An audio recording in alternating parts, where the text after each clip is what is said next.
Assalamualaikum warahmatullahi wabarakatuh. Jadi kembali lagi bersama saya Yeni Gusmiati. Jadi kali ini kita bakalan ngebahas tentang humas juga, masih dalam humas. Tapi kita tentang mengelola komplain pelanggannya.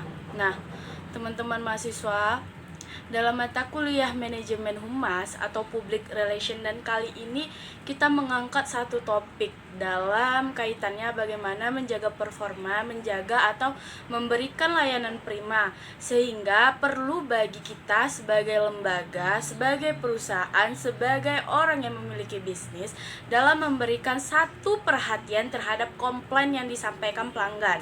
Artinya, komplain atau keluhan adalah satu titik positif ketika dipandang dari satu konteks yang sebenarnya bisa menjadi bagian yang membangun lembaga kita atau perusahaan kita menjadi lebih baik lagi. Nah, memberikan kepercayaan, terus menjaga kedekatan emosional dengan para konsumen, dengan para pelanggan yang komplain dan keluhan bukan untuk dihindari, apalagi dilawan, tapi dikelola dan diperhatikan secara profesional. Teman-teman mahasiswa, salah satu faktor sebenarnya yang paling mempengaruhi tentang kepuasan dan juga persepsi dari pelanggan kita ini atau konsumen kita terhadap mutu layanan kita ini, yaitu kita memberikan bagaimana menangani keluhan atau komplain yang mereka berikan. Jangan di saat segala sesuatu menjadi lancar, saat ada konsumen memberikan satu ujian dan satu kondisi hubungan baik-baik saja, kita memberikan senyuman dan perhatian dan layanan prima kepada mereka. Dan pada saat komplain dan keluhan yang disampaikan oleh mereka, kita justru tidak peduli. Nah, malah terkesan marah atau sulit sekali menerima kritikan dan masukan yang mereka berikan.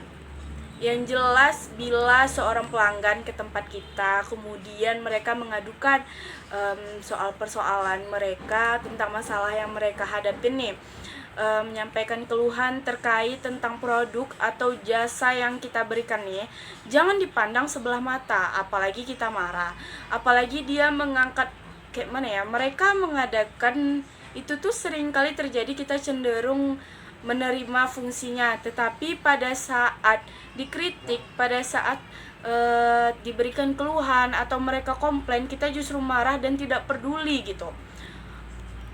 Pelanggan yang telah meluangkan waktu berharganya untuk menghubungi kita, untuk menyampaikan keluhannya yang terhadap apa yang mereka rasakan terhadap produk dan jasa yang kita berikan itu, menyampaikan komplainnya walau menyakitkan sebenarnya. Tetapi ini memberikan satu konteks positif karena mereka dengan rela mau menyampaikan fakta dan data tentang informasi tanpa biaya, ini gratis, tanpa kita harus meneliti ulang untuk mengumpulkan data-data tersebut di lapangan. Nah, mengenai cara-cara memperbaiki bisnis ini, memperbaiki produk atau jasa yang kita punya, harusnya kita terima kasih kepada mereka karena kita mendapatkan fakta dan data seperti ini. Dan data real sebenarnya butuh energi yang sangat besar, bahkan materi dan biaya yang juga luar biasa kalau kita mau mengumpulkan tentang kegagalan atau keluhan. Itu kan ada penelitian lagi, tetapi ini kita diberikan gratis, tetapi masih banyak dari perusahaan kita atau pihak manajer kita yang menolaknya dengan cara tidak baik gitu kan, menerimanya dengan cara yang gak enak gitu. Nah, sekarang komplain yang diberikan adalah data real, keluhan yang disampaikan secara gratis, dan mereka itu menyampaikannya dengan menyediakan waktu dan emosi yang sebenarnya. Nah, ini nih untuk dijaga secara baik. Mereka itu rela melakukannya supaya mereka tetap menjadi pelanggan terbaik kita, menjadi pelanggan tetap.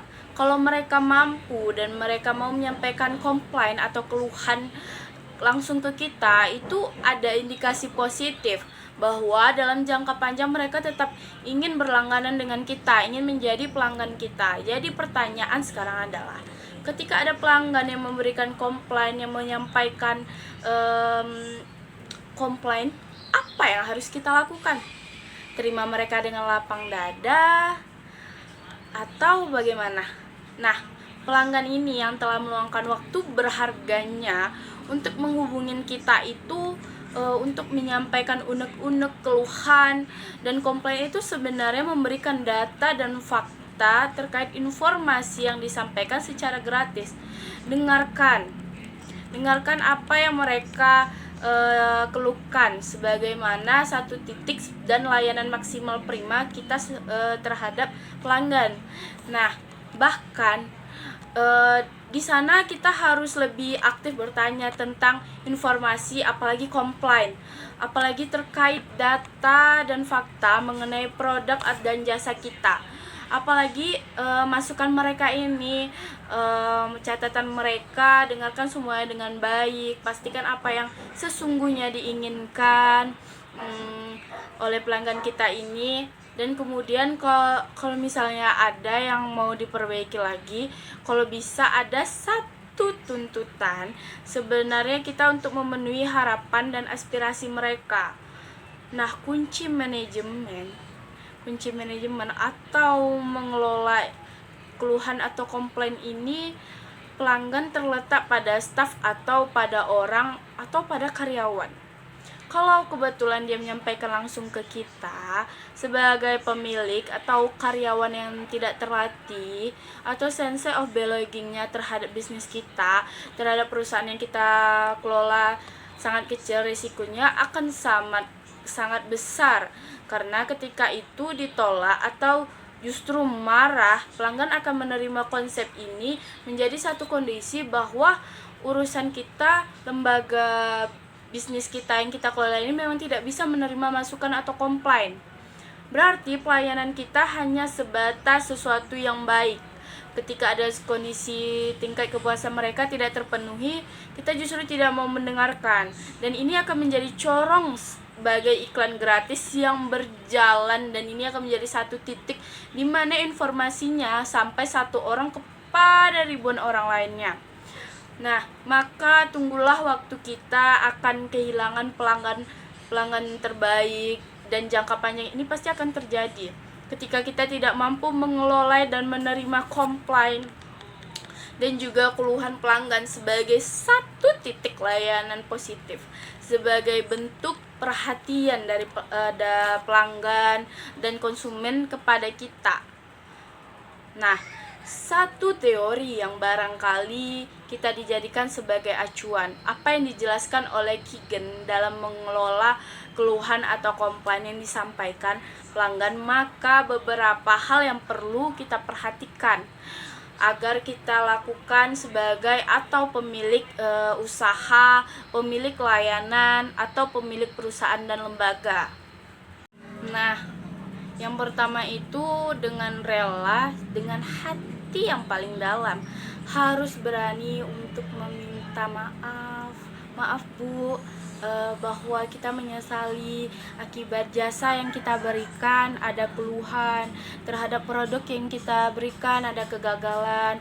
Maaf atas ketidaknyamanan Ibu sebagai pelanggan yang menikmati sebuah produk dari perusahaan kami. Kita harus minta maaf dengan lapang dada dan ikhlas, dan kita mengakui itu adalah real kesalahan dari perusahaan kita.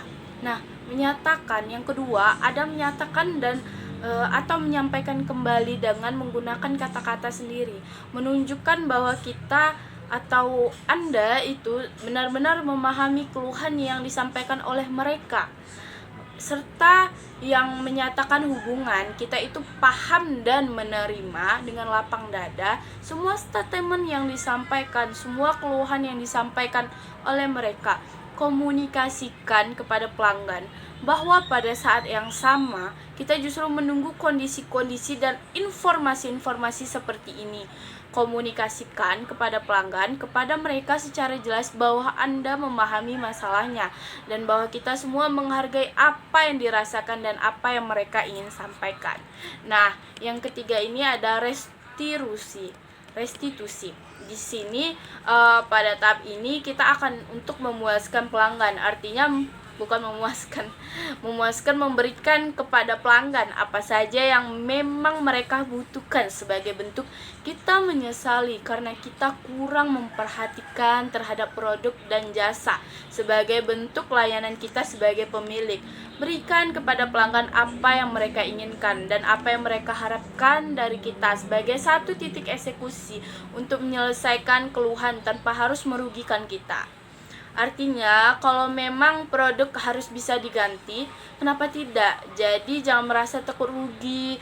Dulu kalau ternyata satu orang kita bisa atasi, maka satu orang ini akan bisa menjadi corong informasi yang berkelanjutan kepada pelanggan-pelanggan yang lain. Maka kita tidak hanya akan tetap bisa mempertahankan diri sebagai pelanggan terbaik, maka pelanggan-pelanggan lain itu akan tetap bertahan, karena ini akan menjadi informasi yang berkelanjutan. Bahkan percayalah akan muncul konsumen-konsumen dan pelanggan-pelanggan baru, karena sebagai bentuk kepuasan mereka, sehingga informasi itu akan beruntung sampai ke orang lain atau calon-calon pelanggan kita yang baru, karena pasti mereka akan bercerita, wah di sini pelayanannya baik loh, kemarin aku punya masalah dan mereka itu mengatasinya tuh dengan lapang dada dan mereka tuh menanggapi dengan cepat, dengan sigap loh masalahku gitu. Jadi kalau misalnya apa-apa ke perusahaan itu aja, pasti mereka akan menawarkan gitu. Terus tindak lanjut yang keempat, kemudian cek bersama pelanggan sebelum mereka pergi untuk memastikan secara bersama-sama pelanggan juga memahami tindakan kita untuk memastikan bahwa mereka itu benar-benar puas. Kemudian dalam waktu 1 minggu, dalam waktu beberapa hari, artinya kita memberikan rentang waktu yang cukup untuk kemudian menghubungi mereka walaupun mereka melakukan kontak langsung dengan mereka dan meminta informasi kepastian kembali bahwa mereka memang benar-benar puas. Kita juga bisa menyatakan berbagai hal ucapan terima kasih atau masukan-masukan diberikan, sekaligus kita memberikan informasi lain terkait dengan produk-produk terbaik kita, atau kemudian kalau ini terjadi maka pada saat itu sebenarnya kita sudah mampu mempertahankan pelanggan yang sebenarnya hampir saja hilang. Kita akan bisa menambah pelanggan kita bisa mempertahankan pelanggan terbaik kita, karena satu informasi yang baik ini diyakinin akan sampai kepada pelanggan-pelanggan yang lain, karena satu kali mereka berbicara akan menjadi iklan gratis buat lembaga-lembaga kita. Kemudian pertanyaan berikutnya, apa sih pentingnya tentang penanganan atau kita mempelajari keluhan atau komplain ini dari pelanggan-pelanggan yang notabene adalah orang-orang yang menjadi konsumen kita nih. Jadi agak sedikit teoretik biar Anda lebih puas, saya ambil satu pendapat dari Sutojo yang menyatakan bahwa beberapa alasan ketika kita punya produk tanpa harus melewati teori, sama pikirkan kita pasti akan sama-sama meskipun ada prakteknya cenderung berbeda. Tetapi secara teori Sutojo menyatakan pendapatnya. Ada beberapa alasan mengapa seseorang tidak lagi membeli atau mengkonsumsi satu jasa atau produk yang kita punya. Yang pertama, 1% karena meninggal dunia. Kemudian 3% karena pelanggan itu pindah tempat atau pindah alamat. 5% karena minyak yang berubah. Kemudian ada 9% tidak langganan pada perusahaan kompetitor atau saingan. 15% tidak puas karena produk yang dibeli, dan yang paling besar hasil penelitiannya adalah 68% ini disebabkan karena pelanggan tidak puas karena terhadap pelayanan pimpinan, layanan staf, atau pelayanan karyawan perusahaan, termasuk cara mereka menangani tuntutan atau komplain dan juga keluhan dari pelanggan. Nah, pengelolaan komplain ini manifestasi keilmuan pengetahuan yang mempelajari tentang berbagai macam metode atau strategi dalam menangani dan juga mengelola berbagai macam keluhan yang disampaikan oleh pelanggan ini, yang dimana mereka konsumen menciptakan keuntungan yang diperoleh dari beberapa faktor lainnya, sehingga terbentuk model ekonomi yang efisien. dan sekaligus mengetahui apakah investasi yang dilakukan perusahaan selama ini atau oleh lembaga ini berhasil atau tidak. Lebih kurang, inilah makna dari manajemen komplain secara teoritik. Artinya adalah secara umum yang namanya manajemen komplain itu pengelolaan atas usaha kita, atas produk atau jasa atau bisnis yang kita punya dalam kaitannya dengan keberatan, dengan komplain yang dengan sesuatu yang sifatnya dalam ketidakpuasan dari konsumen atau pelanggan terbaik kita. Ada ketidakpuasan, ketidaknyamanan atau di luar persepsi atau kualitas yang kita bayangkan terhadap produk yang kita jual. Misalnya berada di level A, ternyata yang diterima A, aksen yang diterima itu justru yang B gitu kan. Atau ada satu kondisi di mana produk atau jasa kita itu di luar ekspektasi mereka atau bagian-bagian tertentu yang rusak. Maka beberapa hal yang terjadi yang kita jelaskan, yang perlu kita lakukan, maka seharusnya memang dilakukan. Jadi jangan tolak dulu, jangan marah dulu apabila ada konsumen yang komplain. Kayak gimana ya, sampai apalagi mereka menganggap mereka yang melakukan atau ingin menjatuhkan produk kita untuk punya perusahaan atau lembaga kita ini, karena kebanyakan kita memang sulit untuk dikritisi. Jadi seakan-akan pelanggan inilah yang terlalu pintar, pelanggan ini yang mengada-ada atau ingin mempunyai keinginan negatif untuk merusak citra atau nama baik perusahaan atau lembaga kita.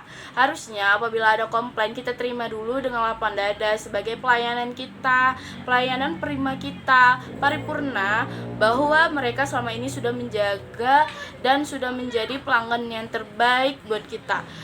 Lewati proses-prosesnya dengan lapang dada. Sama ketika kita menerima mereka sebagai pembeli terbaik, sebagai konsumen terbaik pada saat mereka memberikan keuntungan untuk kita. Jadi pada saat mereka pun tidak puas, harusnya kita tetap sama. Kalau senyum nilainya 8, maka saat komplain perusahaan tidak hanya 8, tapi kita harus menjadi 10. Harus kita lebih manis, lebih ramah, karena keuntungannya buat kita. Data-data dan fakta lapangan secara gratis kita peroleh, dan kadang-kadang kita tidak melihat kemungkinan hari itu kita akan rugi setengah produk atau kata bisa sejumlah materi tertentu, tapi kedepannya akan terjadi pelipatan keuntungan yang berlipat ganda dibandingkan kalau kita menolak komplain ini. Maka kita akan kehilangan berlipat-lipat dari dugaan atau persepsi kita di awal. Jadi jangan takut rugi dulu, karena di bagian dari konflik adalah segala sesuatu yang memang harusnya kita hadapin. Tanpa kita sadari, kita harus siap dengan kondisi tertentu. Karena proses berjalanan bisnis, perjalanan lembaga, perjalanan hidup tidak lepas dari konteks yang namanya komplain dari orang-orang sekitar, komplain dari para pelanggan dan konsumen. Ada satu pendapat yang cukup sederhana oleh Suciptono.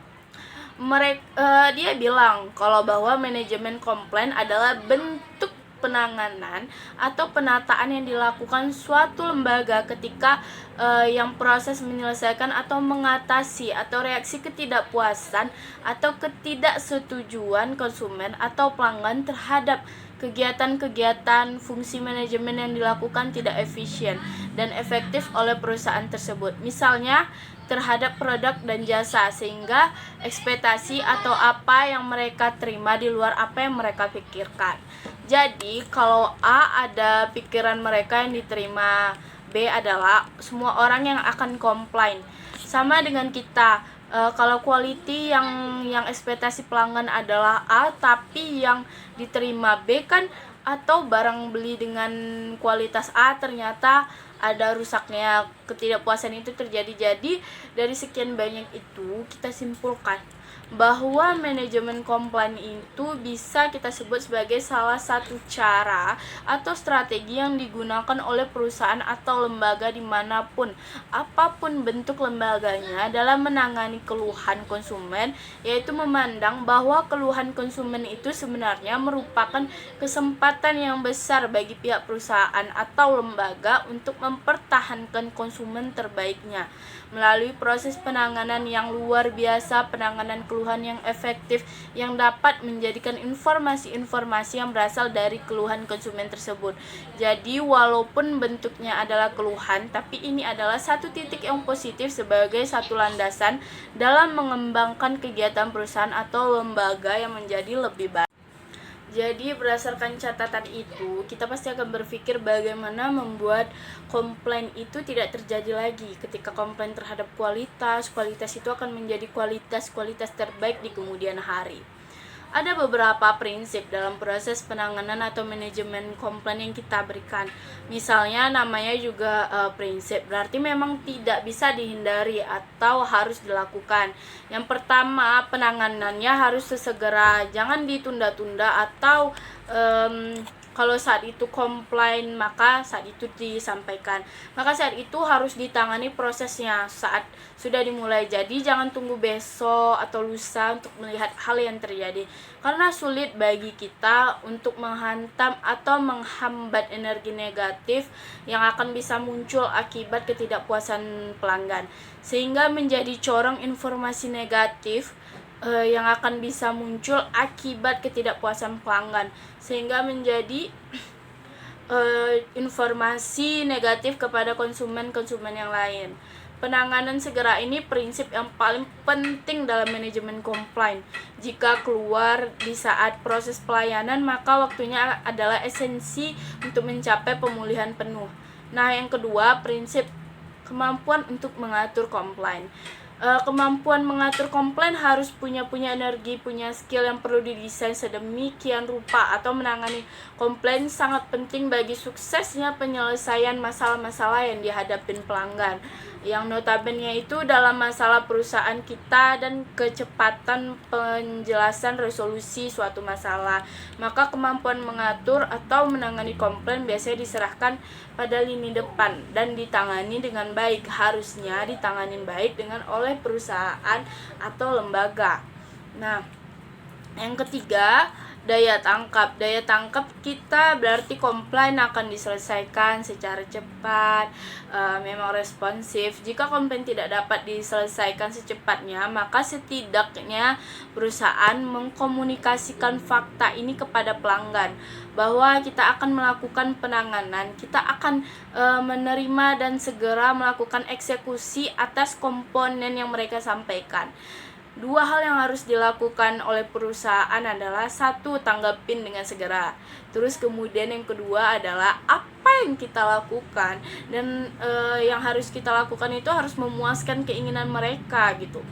Jadi mahasiswa, kita sampaikan ke bagian akhir ini untuk pertemuan kali ini, dalam konteks memberikan layanan prima dalam bentuk pengelolaan komplain pelanggan ini, yang kita bicarakan sebagai terakhir ini adalah terkait dengan harapan konsumen atas penanganan keluhan yang disampaikan mereka kepada kita.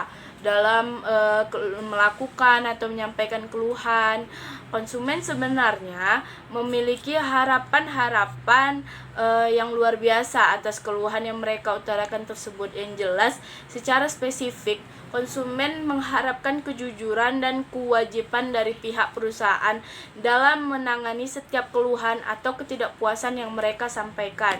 Nah, 3 jenis harapan itu adalah, yang pertama kita menyebutnya adalah sebagai fairness, di mana konsumen dalam jenis ini mengharapkan satu outcome atau kebijaksanaan atau kompensasi yang sesuai dengan tingkat kekecewaan mereka. Kompensasi ini bisa berbentuk pergantian atau pengambilan biaya yang telah dikeluarkan oleh pihak konsumen karena merasa dirugikan.